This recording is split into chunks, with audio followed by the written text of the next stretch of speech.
Hola a todos, hoy vamos a tratar un tema que es la vía de señalización del óxido nítrico y su relación con la relajación del músculo lisovascular. Entonces el óxido nítrico es un gas que es liposoluble, incoloro e inestable que se oxida rápidamente en presencia de oxígeno. Esta característica le da su carácter de ser un radical libre. Ahora, el óxido nítrico se produce específicamente en las células endoteliales, en los macrófagos y en algunas neuronas cerebrales. Vamos a hablar en este tema o nos vamos a enfocar en las células endoteliales del músculo liso. Ahora bien, aquí en esta imagen vamos a observar de una forma esquemática y muy resumida el proceso de síntesis, de señalización y el efecto que produce esa señalización. Ahora bien, la acetilcolina, ella se va a unir a un receptor acoplado a proteína G en la membrana de la célula endotelial, la cual va a activar la vía de la fosfolipasa C-beta, la cual mediante hidrólisis va a producir un segundo mensajero que es el inositol trifosfato. Este inositol va a actuar sobre el retículo endoplasmático y va a abrir unos canales de calcio. Una vez se abren estos canales, el calcio va a difundir hacia el citoplasma. Una vez en el citoplasma, el calcio se va a unir a una enzima que es la óxido nítrico sintasa y la va a activar. Esta enzima que vemos aquí en color verde. Una vez activa, ella va a catalizar una reacción donde va a convertir la L-arginina en L-citrulina por un lado y en óxido nítrico. Este óxido nítrico, como mencionamos anteriormente, es un gas que es muy liposoluble y permite su difusión a través de las membranas. Sin embargo, hay que tener en cuenta que por ser un radical libre su vida media es muy corta, es aproximadamente de 6 segundos. Entonces la actividad paracrina de este ligando va a ser sobre células del músculo liso y se va a unir específicamente a un receptor que se encuentra dentro del citoplasma. Va a generar una reacción enzimática de la cual vamos a hablar ahora más tarde, pero lo que quiero con esto es que observen que esta célula que se encuentra en contracción, ¿sí? Se encuentra más chatica, ella se va a relajar rápidamente cuando recibe el estímulo del óxido nítrico. Aquí la vemos ya distendida. Y sabemos que la distensión hace parte de la relajación del músculo liso. Ahora vamos a mirar de una forma un poco más detallada cómo es esa vía de señalización. Entonces, como podemos ver, tenemos en la parte de arriba el miocito o las células musculares, las células endoteliales del vaso sanguíneo y pues la luz del vaso sanguíneo. Vamos a concentrarnos aquí en este circulito o en este óvalo de color azul que dice ENOS, que quiere decir la óxido nítrico sintasa E. Y esta es porque existen diferentes isoformas de esta enzima. Esta enzima, que es la que produce el óxido nítrico, como lo mencionamos anteriormente, eh, va a permitir que se produzca, pues obviamente el óxido nítrico y difunda este hacia la célula o hacia el miocito. Una vez en el miocito, este óxido nítrico se va a acoplar a un receptor que se encuentra soluble en el citoplasma. Este receptor vamos a verlo ampliado aquí en la imagen de la derecha y se llama el guanilato ciclasa soluble. Esta enzima, ¿sí? Está compuesta por dos subunidades, que es la alfa y la beta, que también tiene diferentes isoformas, porque podemos encontrar alfa 1, alfa 2, beta 1, beta 2, pero aquí en el músculo liso vascular, en los miocitos, vamos a encontrar la alfa 1, beta 1. Ahora, además de estos dominios, tiene también un grupo prostético que es un grupo hemoferroso. Podemos ver aquí el hierro en la mitad y es el sitio de unión o de acople del óxido nítrico. Entonces el óxido nítrico atraviesa la membrana y se une a este hierro. Cabe destacar que este guanilato ciclasa se encuentra soluble, o sea, no está acoplado a la membrana citoplasmática. Ahora bien, ¿qué hace esta enzima? Esta enzima tiene una actividad de ciclación. Ella transforma el guanosin trifosfato en guanosin monofosfato cíclico, ¿sí? Este va a funcionar como un segundo mensajero y va a activar una proteína. En este caso vamos a ser específicos en la proteína quinasa G, porque como segundo mensajero actúa sobre diferentes proteínas. Ahora bien, una vez activada esta proteína quinasa G, vamos a entender cuál es el mecanismo de acción para la relajación. Entonces, activada esta proteína quinasa G, ella va a actuar sobre unos canales, ¿sí? Y unos transportadores. Va a actuar sobre unos en la membrana y otro en el retículo endoplasmático.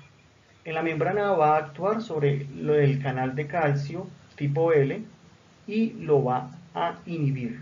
Entonces, el calcio que se encuentra a nivel extracelular no va a ingresar al citoplasma. Por otra parte, también va a actuar y va a fosforilar a la ATPasa de calcio de la membrana plasmática. Este transporte activo lo que va a realizar es la expulsión o el flujo del calcio que se encuentra a nivel intracelular. También va a actuar sobre un canal de potasio, que es el canal de potasio regulado por calcio, que además de ser activado por calcio y regulado, también es activado por la proteína quinasa G. Ahora, si observamos la activación e inhibición de estos canales y de estas proteínas, observamos que hay un flujo de cationes bastante importante y hay una inhibición también del ingreso de cationes hacia el espacio intracelular. El catión, digamos, más importante es el calcio. Esta salida del calcio es fundamental y ya vamos a entender por qué. Entonces, como salen cationes, automáticamente la diferencia de electronegatividad se va a ver afectada. Es decir, el citoplasma va a quedar mucho más electronegativo en comparación con el espacio extracelular. Por lo tanto, esta célula vamos a decir que va a quedar hiperpolarizada. Y eso es importante porque si una membrana se hiperpolariza, el estímulo necesario para poder despolarizarla y generar el potencial de acción, y en este caso generar la contracción del músculo liso, se va a ver inhibida. Ahora, como les mencioné, también esta proteína quinasa G actúa sobre una T-pasa de calcio, pero en el retículo endoplasmático. Entonces, ella al activarla, ¿sí? A través del fosfolamban, que es una proteína acoplada al retículo sarcoplasmático o endoplasmático, que va a regular el ingreso del calcio hacia el retículo endoplasmático. Entonces, una vez activado, el calcio ingresa o se recaptura hacia este retículo. O sea que el calcio que antes estaba en el citoplasma se va a ver drásticamente disminuido. Ahora bien, ¿cómo esto afecta la relajación del músculo liso vascular? Esta imagen que la traigo de un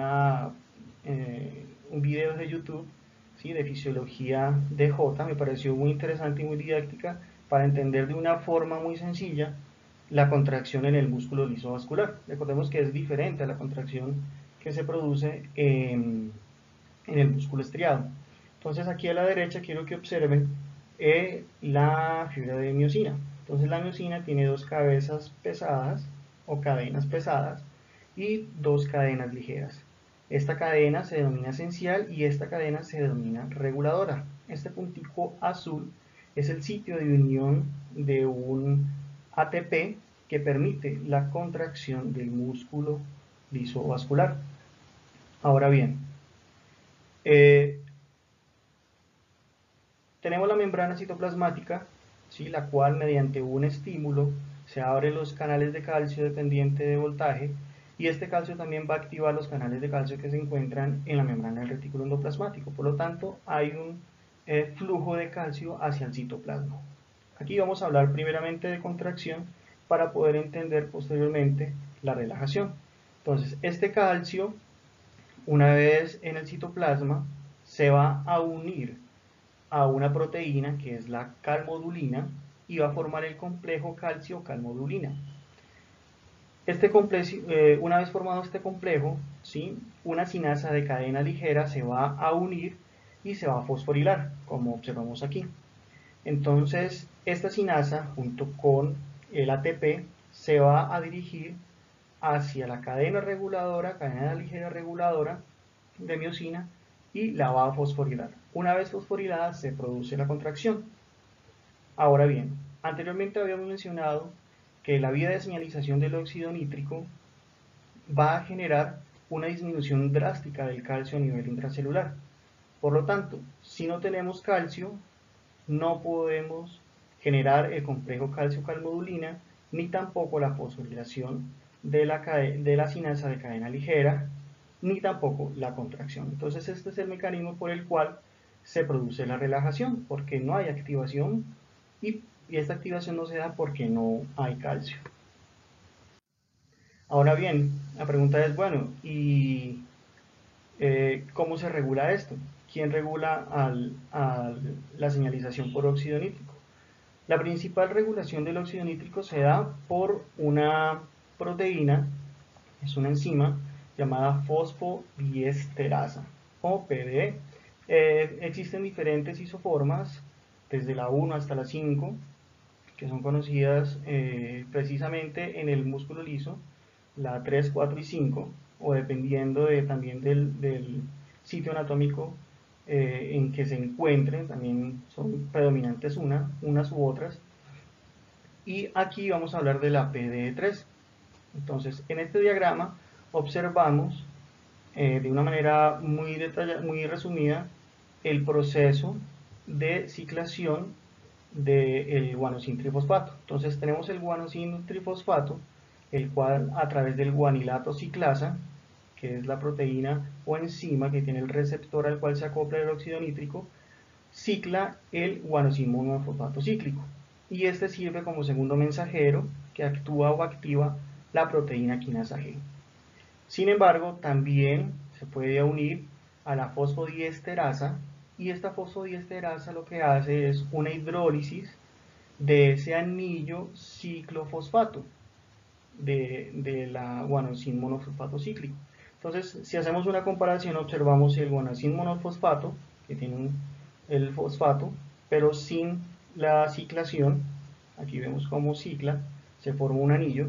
Entonces, esta fosfodiesterasa hidroliza este anillo y el guanosin monofosfato cíclico, que sirve como segundo mensajero, ya no va a servir como segundo mensajero, de alguna manera se inactiva. Entonces, este es el mecanismo por el cual la fosfodiesterasa inhibe la señalización o vía de señalización del óxido nítrico. Ya para terminar, quiero mostrarles un caso clínico y vamos a observar aquí en la figura de arriba una enfermedad que es la enfermedad de células falciformes. Esta enfermedad hace que los eritrocitos tengan una forma como una media luna y sean muy susceptibles a la hemólisis y a procesos inflamatorios. Entonces, ahora miremos, si hay una lisis de estos eritrocitos, vamos a observar que hay un derrame de hemoglobina y de otras especies reactivas con el oxígeno. Y esto va a producir la inhibición del óxido nítrico. Recordemos que él es altamente reactivo y al incrementarse sustancias que actúen con él, pues se va a inhibir. Entonces, este óxido nítrico se va inhibiendo a lo largo, digamos, del vaso sanguíneo y observamos que se produce una vasoconstricción porque el óxido nítrico no está cumpliendo su función. Entonces, además de la inflamación, de la vasoconstricción, se produce una vasooclusión y esta vasooclusión va a generar una isquemia. Esta isquemia va a producir la muerte celular por la falta de nutrientes y de oxígeno.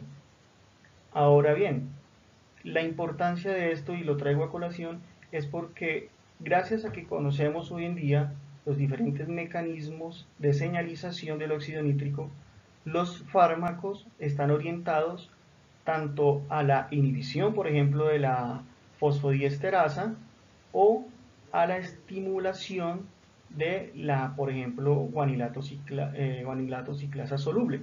Entonces, estos medicamentos van a permitir que el óxido nítrico, ¿sí?, sea mejor, digamos, la vasodilatación que es mediada por óxido nítrico se vea mejorada y así generar una mejor calidad de vida y una mejor expectativa de vida a los pacientes.